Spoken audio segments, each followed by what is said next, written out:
This is really special for me today to be here. We love this place. We miss this place, and every opportunity that we have to come back just really gives me a jolt of energy. And we are so thankful and grateful to you folks. And Jill wishes she could have been with me, but unfortunately the work up there is such that we were not able to have her leave for any period of time. I invite you today to turn to the book of Joshua, chapter 3. Aren't you thankful that we just sung that the mercy of the Lord sustains us every single day? I'm thankful for His mercy. I'm thankful for His power. We have seen that many, many times over the years. We left Bethany 24 years ago. We really thought that we were going to be in Hendersonville forever, especially when we purchased the lot down the street and built a 3,600 square foot home for my family of 6 children. And this place was special to us.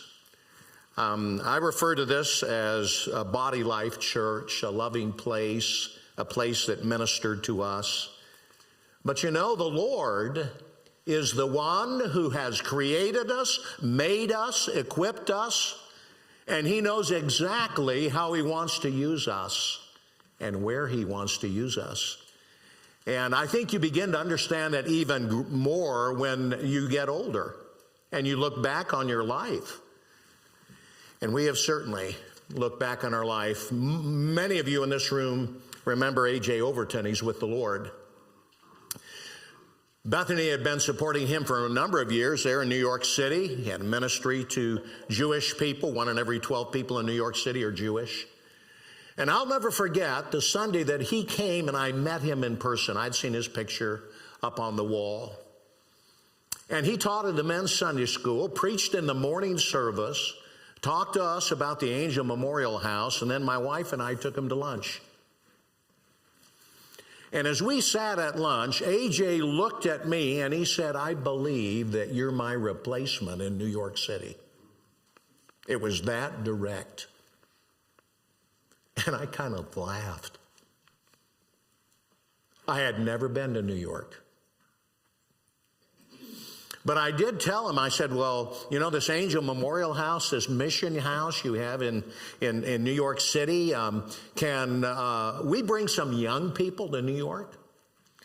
So Pastor Aaron Burke was our youth pastor, put together a team of young people, and we got in vans, drove to New York City, stayed at the Angel Memorial House mission, and then for a week had outreaches in the public parks.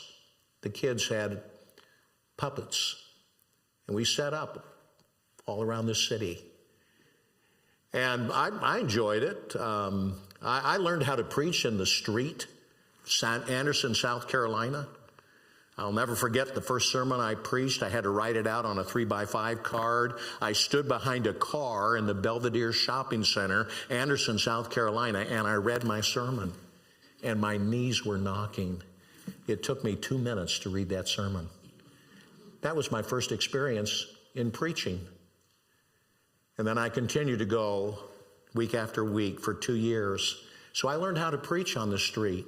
And so it wasn't intimidating to be out on the street and to preach. When we came back and pulled into this parking lot, some of you know Ann and Stan McChristian.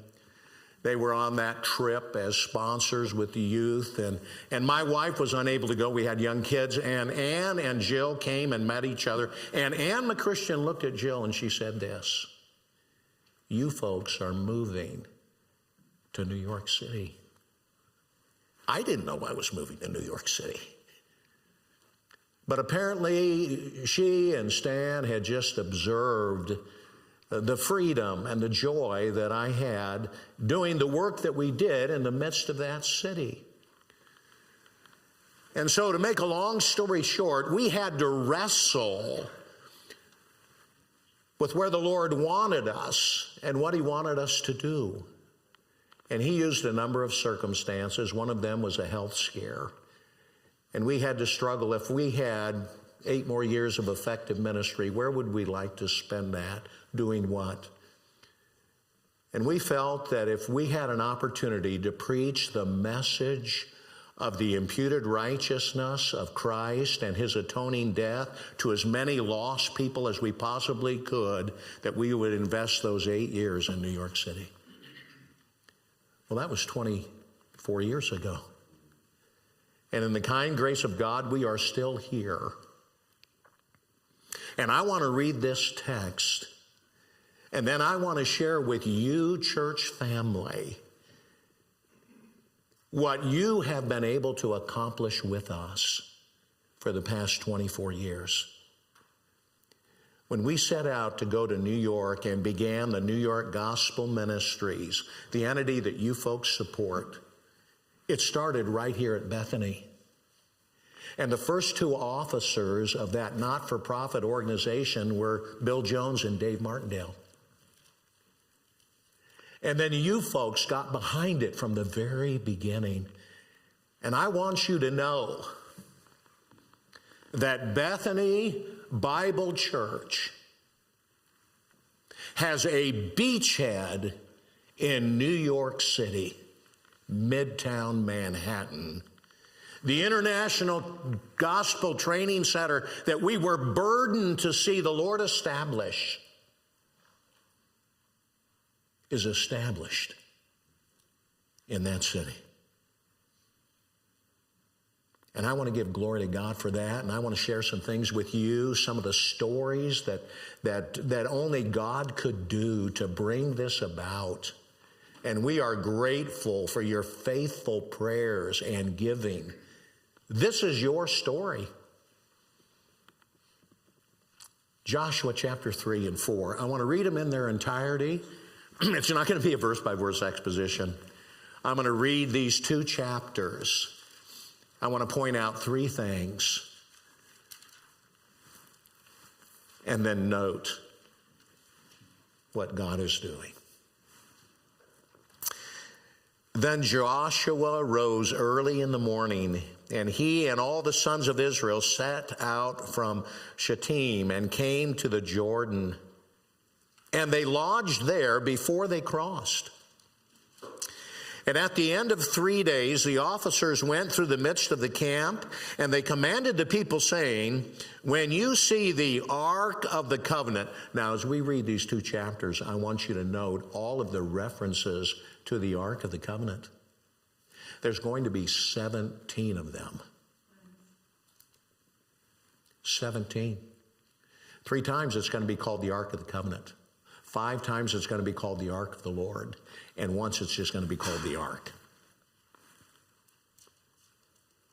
When you see the Ark of the Covenant of the Lord your God with the Levitical priests carrying it, then you shall set out from your place and go after it. However, there shall be between you and it a distance of about 2,000 cubits by measure. Do not come near it, that you may know the way by which you shall go, for you have not passed this way before. Then Joshua said to the people, consecrate yourselves, for tomorrow the Lord will do wonders among you.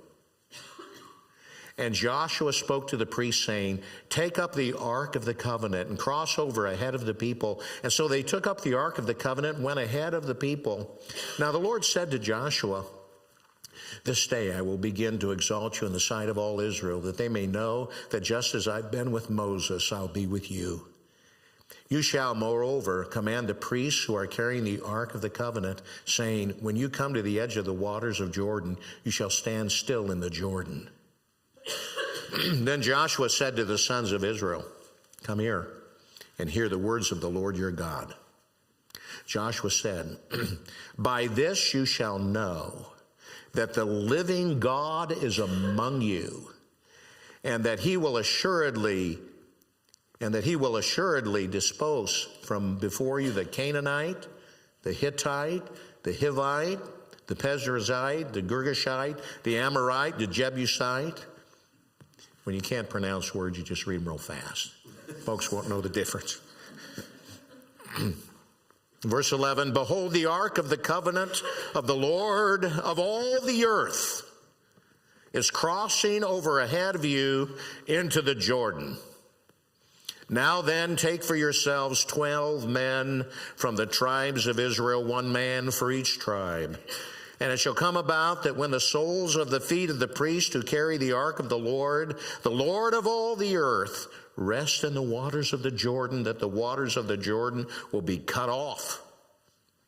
And the waters which are flowing down from above will stand in one heap. So when the people set out from their tents to cross the Jordan with the priest carrying the ark of the covenant before the people, and when those who carried the ark came into the Jordan, and the feet of the priest carrying the ark were dipped in the edge of the water, for the Jordan overflows all its banks all the days of harvest, that the waters which were flowing down from above stood and rose up in one heap, a great distance away at Adam, the city that is beside Zarethan. And those which were flowing down toward the sea of the Arabah, the salt sea, were completely cut off. So the people crossed opposite Jericho. And the priest who carried the ark of the covenant of the Lord stood firm on dry ground in the middle of the Jordan, while all Israel crossed on dry ground until all the nation had finished crossing the Jordan. Now when all the nation had finished crossing the Jordan, the Lord spoke to Joshua, saying, take for yourselves 12 men from the people, 1 man from each tribe, and command them, saying, take up for yourselves 12 stones from here out of the midst of the Jordan, from the place where the priest's feet were standing firm, and carry them over with you and lay them down in the lodging place where you'll lodge tonight.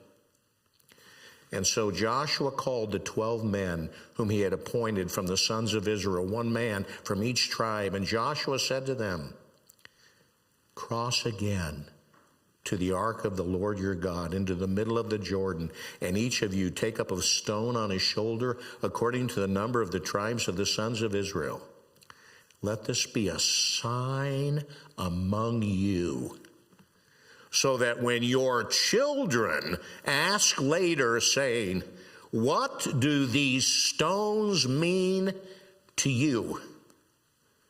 Then you shall say to them, because the waters of the Jordan were cut off before the ark of the covenant of the Lord when it crossed the Jordan. The waters of the Jordan were cut off. And so these stones shall become a memorial to the sons of Israel forever. Thus the sons of Israel did as Joshua commanded, and took up 12 stones from the middle of the Jordan, just as the Lord had spoke to Joshua, according to the number of the tribes of the sons of Israel. And they carried them over with them to the lodging place, and they put them down there. And then Joshua set up 12 stones in the middle of the Jordan, at the place where the feet of the priest who carried the ark of the covenant were standing. And they're there to this day. For the priests who carried the ark were standing in the middle of the Jordan until everything was completed that the Lord had commanded Joshua to speak to the people, according to all that Moses had commanded Joshua. And the people hurried and crossed.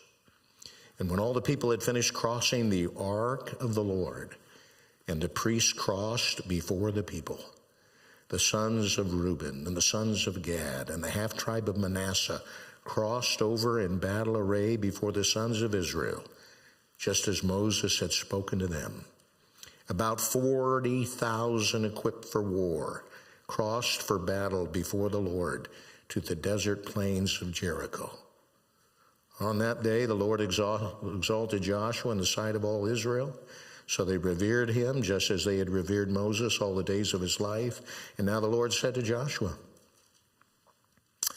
Command the priests to carry the ark of the testimony, that they come up from the Jordan. And so Joshua commanded the priests, saying, come up from the Jordan. And it came about, when the priests who carried the ark of the covenant of the Lord had come up from the middle of the Jordan, and the soles of the priests' feet were lifted up to the dry ground, that the waters of the Jordan returned to their place, went over all of its banks as before. And now the people came up from the Jordan on the 10th of the first month. How significant is that? And they camped at Gilgal on the eastern edge of Jericho. And those 12 stones which they had taken up from the Jordan, Joshua set up at Gilgal. And he said to the sons of Israel, when your children ask their father in time to come, saying, what are these stones? Then you shall inform your children, saying, Israel crossed this Jordan on dry ground. For the Lord your God dried up the waters of the Jordan before you until you had crossed over, just as the Lord your God had done at the Red Sea, when he dried up before us until we had crossed. That all of the people of the earth may know that the hand of the Lord is mighty, so that you will fear the Lord your God forever. I'm going to share with you some of the stones of memorial that we can pile up and see from the hand of the Lord. All of those references to the Ark of the Covenant, the Ark of the Testimony, the Ark. All of those references teach us the presence of the Lord. The emphasis of God going before his people. He's present with us. He's present with you here in Hendersonville. He's present with us in New York. He is present with his people everywhere. And he is the God who's powerful. Only the maker of heaven and earth can cause his people to cross through the Red Sea on dry ground, and then 40 years later cause the waters to pile up as far back as Adam, so that his people can cross on dry ground again into the land that he had promised his people. His presence is in this chapter. His power is in this chapter. And his promise is in this chapter. He had told Abraham hundreds of years previously that he was going to give to Abraham, to Isaac, to Jacob, to the Jewish community a land that is far larger than the piece of territory that they are living on today. The oldest land record as to whose land that is found in the Bible. I don't know about down here, but in New York City for months and months and months, we have watched the protesters, the pro-Hamas protesters, protesting, shutting down traffic, blocking bridges, swarming the parks, overcoming the college campuses. The anti-Semitism is real. Like I said, 1 in every 12 people in New York City are Jewish.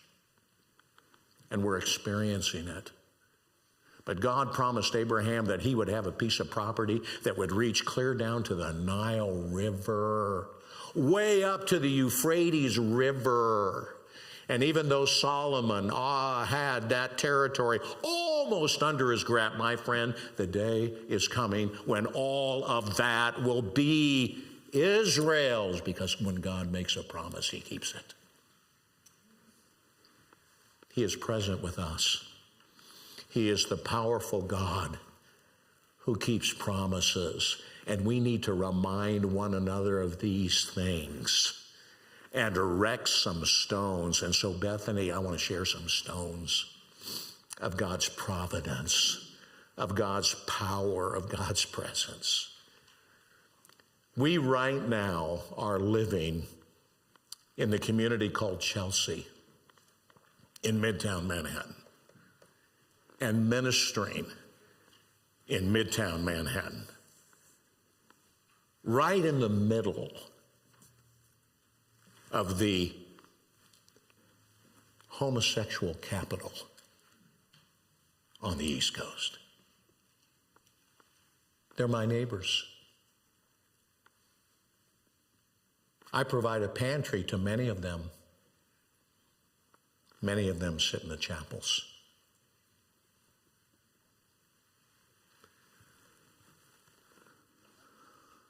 And we have seen the protection of the Lord.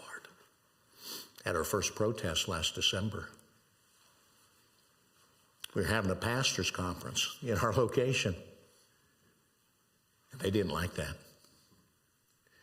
And so an individual that's been fighting against us in 2015 worked to organize a protest. Oh, they worked hard to organize that protest.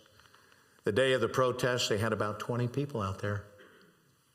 Most of them were older women holding signs. There was a woman there with a walker, another man in a wheelchair, holding signs, blocking the front entrance of the church. So we went out there, set up a table, and offered them free coffee and donuts.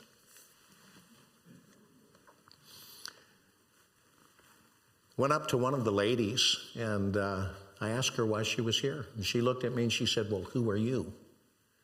I said, "Well, I happen to be the pastor of the church you're protesting." Most of these people were paid. They probably had about 5 or 6 activists, and they had to pay people to show up at our location.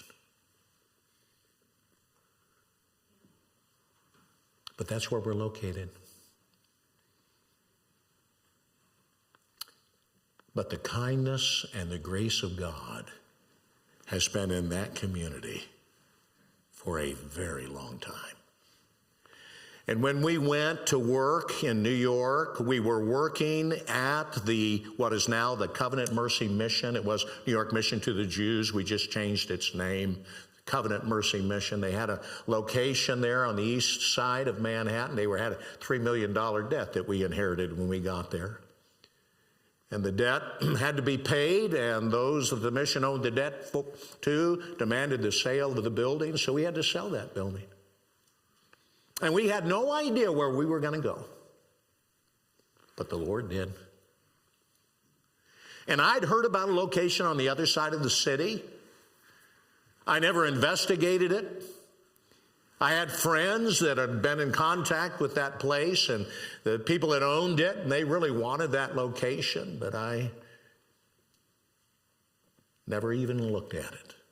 But I got a phone call one day from the people that owned that building. And they asked me if I could come over and look at an outlet that wasn't working. So I went over there, looked at an outlet that wasn't working, and then I did something illegal. I should have been a licensed electrician in New York City to have even touched that outlet. But I designed several homes here in this area and built several homes here in this area. So I knew a lot about electricity, plumbing, that sort of thing, and so I changed their outlet for them. And that's how I met them. And in a matter of time, they invited us to use their building when the Angel Memorial House was on the market to be sold. And we had no idea where we were going to go. But God did. God did, because God has had a footprint in that part of the city since 1855. Can you imagine, before the Civil War? Yea, even before the Revolutionary War, God used a man who was a retired major in the British Army to purchase a piece of property in Manhattan that he then gave to his daughter, who happened to be the mother of the man who wrote "'Twas the Night Before Christmas" and all through the house. Not a creature was stirring, not even a mouse. Clement Moore. And his property had a big house on it. It was called the Manor. And he was born in that house. And because of the extent of this property, it stretched from the Hudson River all the way to 8th Avenue. Any of you that know New York, huge piece of farmland. And so that community around it was known as the Manor Community. Now, I'm pastor of the Manor Community Church. This reaches clear back to pre-Revolutionary War. An area designated, called Chelsea. Surrounding area called the Manor Community. In 1855, that community was full of poverty. There were vice everywhere. There were brothels, taverns. It was impacting the young people in the city.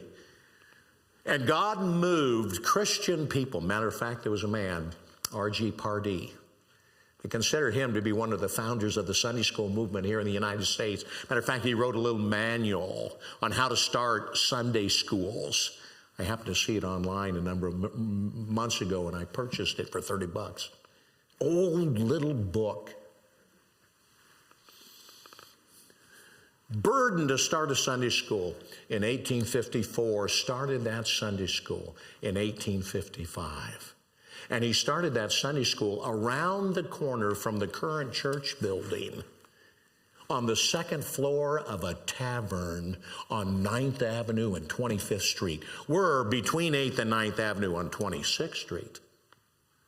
And the man that ran that old tavern was a burly man. We're told that he had rooms in the back that he housed criminals. But when he heard they wanted to reach kids in the community, he opens up the second floor and a Sunday school begins. And it is called Manor Chapel Mission. And for many years, that's all it was. It was a mission. And then it became the arm of a Dutch Reformed church in Manhattan. Became a part of their ministry. And they purchased a piece of property. They purchased a lot between 8th and 9th Avenue, 25 feet long, wide, 100 feet long. It had some development on it. They ended up having a chapel, a library, and some classrooms for the Sunday school. And the Sunday school began to grow. And then they purchased another lot in 1906. And if you were to go to the Manor Community Church building today, you would see a building that is definitely Dutch because it was built by the Dutch. And I am told that every brick on the front of this building came over from the Netherlands. And that facade brought together two buildings. And you'll see carved on the front the date 1855 and 1907. Because a mission began in 1855 to reach children, which later became a part of a church. And then they purchased that second lot, brought everything together in 1907. And they continued to minister. But in the 1940s, something happened. That denomination turned away from the fundamentals of faith. No longer were they teaching what we believe. And so the local body of believers that were a part of that denomination looked at each other and they said, you know what, we're going to pull out of that denomination. That's not who we are. And the denomination came back and said, well, we own your building. And the believers couldn't afford to buy it. So that building in the 1940s went on the market to be sold. And just before a utility company purchased it, the current owners stepped in and rescued it from being sold. And that footprint is still there in Manhattan, Midtown Manhattan. Jump forward a few decades, and now it's in the 1960s. And the city of New York decided that it was going to seize property between 8th and 9th Avenue, 23rd Street and 29th Street. Now we're on 26th Street, right in the middle of all this. They were going to take through eminent domain this huge swatch and work with the Ladies' Garment Union, Jewish Ladies' Garment Union, and develop what is now known as Penn South housing. South of Penn Station, any of you that know New York. That's why they call it Penn South. All of these blocks with buildings that are 22 stories high, apartments, over 2,000 of them right there. And so they were going to take everything but leave 2 churches. Can you imagine that? So guess which 2 churches do you think they wanted to save? Any of you think Manor? No. They seized that property through eminent domain, and they seized the property of a Greek Orthodox church through eminent domain, and they're going to leave the Catholic Church, and around the corner an Episcopal church. And by the way, that Episcopal church today is pastored by 2 lesbian women. And the Roman Catholic Church that literally touches the corner of our building, 2 corners touch, is now ready to be sold, torn down, and developed. And nothing has been taking place in that building for years. But in the providence of God, in the presence of God, in the power of God, a man by the name of Thomas Little and his organization that had purchased it in the 1940s began to fight City Hall. Would you like to fight City Hall downtown Manhattan? And he gathered the community around him. Why? Because there was always a relevance in the community for ministry. They were always doing something that benefited the community. They were doing good work in the community. Beneficial deeds. And by the way, aren't you and I saved by grace through faith alone?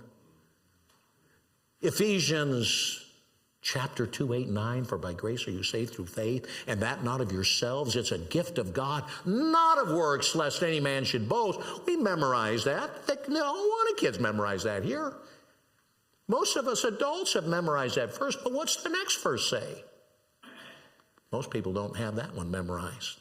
But it says that we're his workmanship, that we're created in Christ Jesus unto something. And what is it? He says it's beneficial deeds.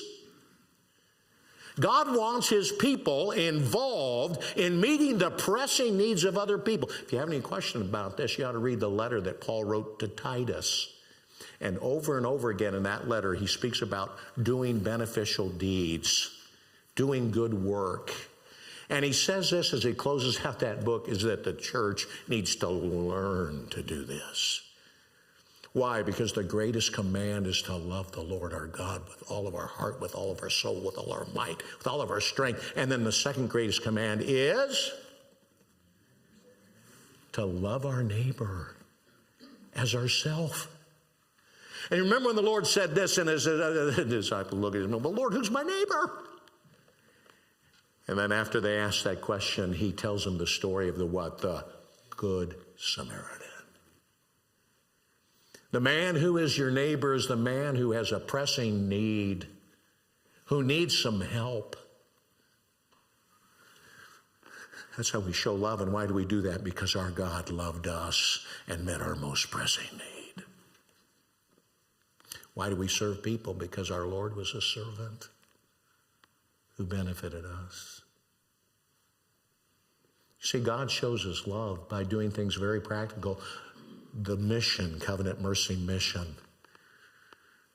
Philosophy comes right out of Deuteronomy chapter 10 when the book says that God shows his love by giving food and clothes. Did you know that's in the book?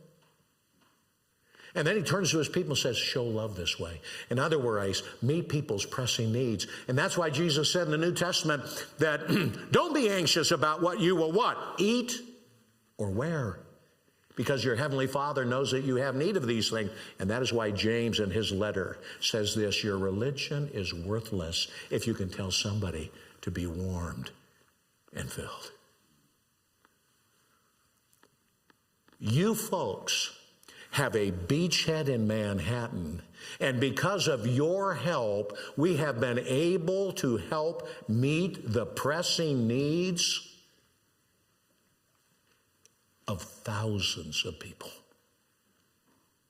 Our estimate is that the work of Covenant Mercy Mission, you're supporting New York Gospel Ministries, but there's a partnership between that mission and New York Gospel Ministries, and we're both occupying the same space that God has placed there and rescued and kept there.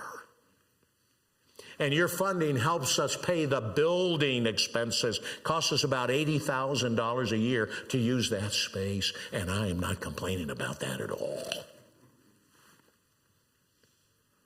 We use that space 365 days a year, 24/7.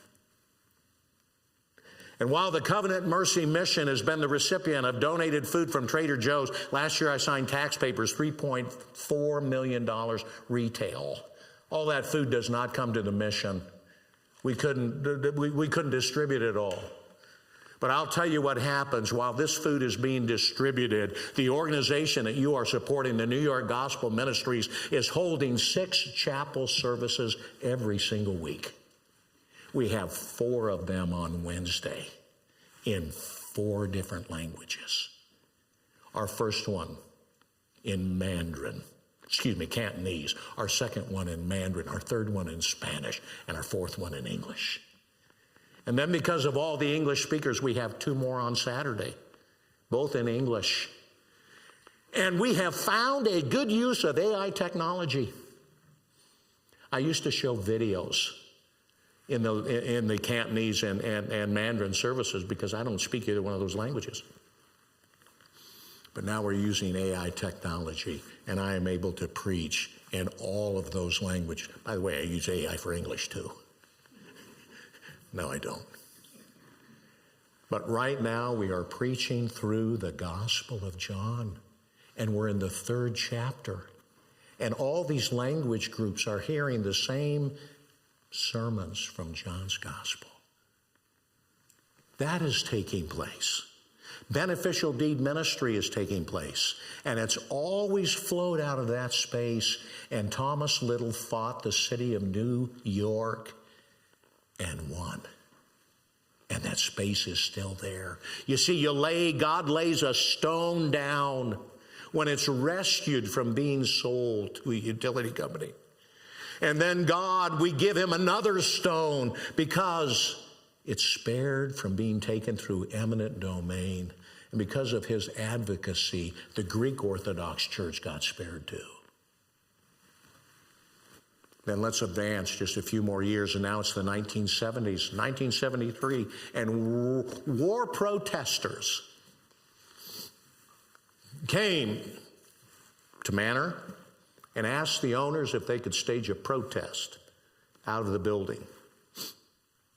They said no. They went around the corner to the Greek Orthodox Church, and they said no. So you know what those peace-loving people did?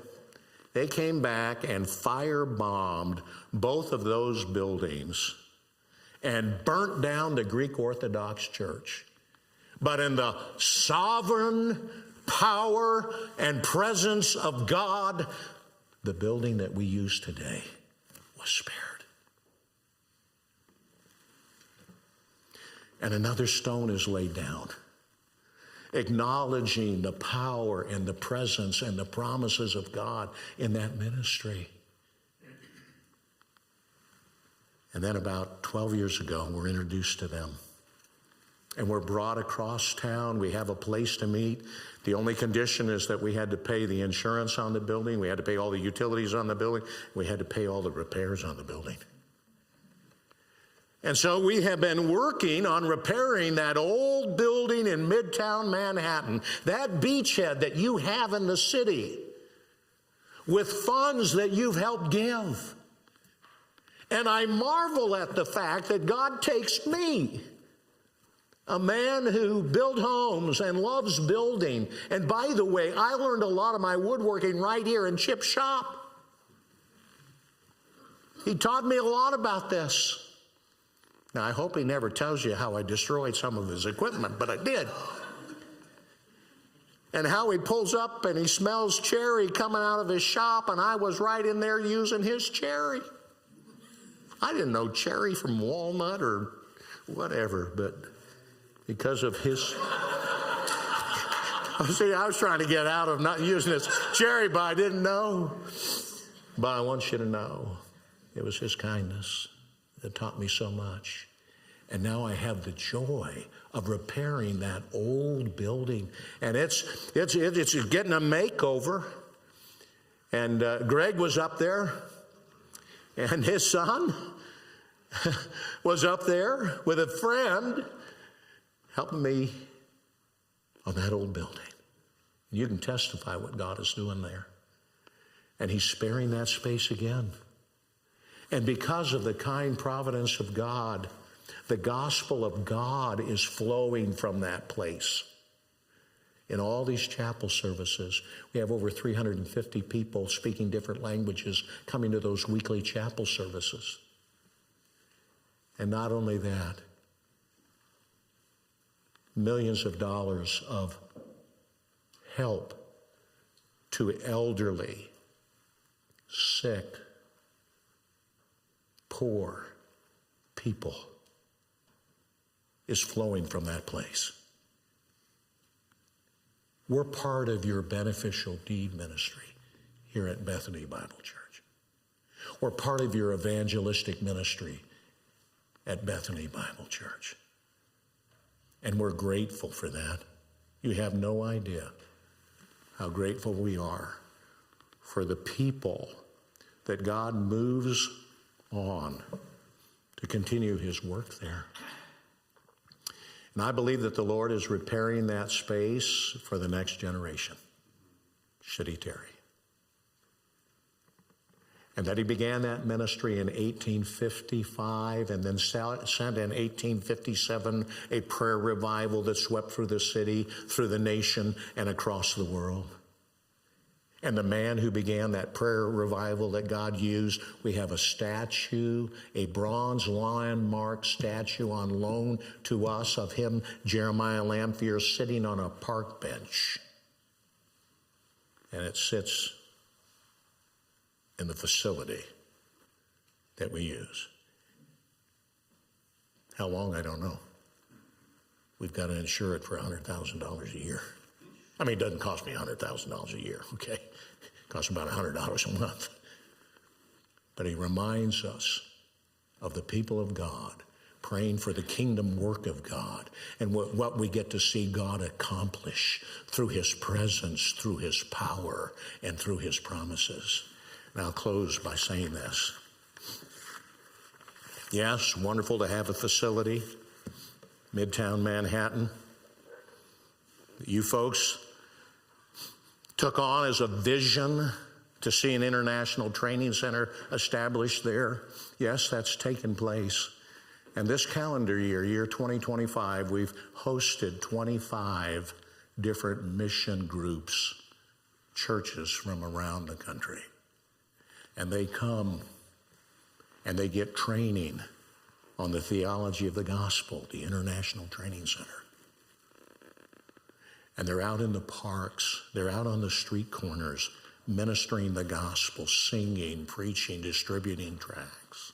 And they're serving in our beneficial deed ministry in the pantry. Jill is one of the managers in the pantry. That's why she was unable to get away.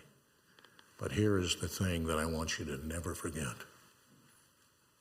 7 people sit on the board that own that building. And when we came, they told us we could use it for 20 years. That was like 12 years ago. You know how fast that went by? Means we got 8 years to burn, and then what? Then what, Lord? Well, I'll tell you what the Lord did. He put 4 of our people on that 7-person board that are responsible for the stewardship of that space. Everyone's united. The other 3 are united with us. No division on that board.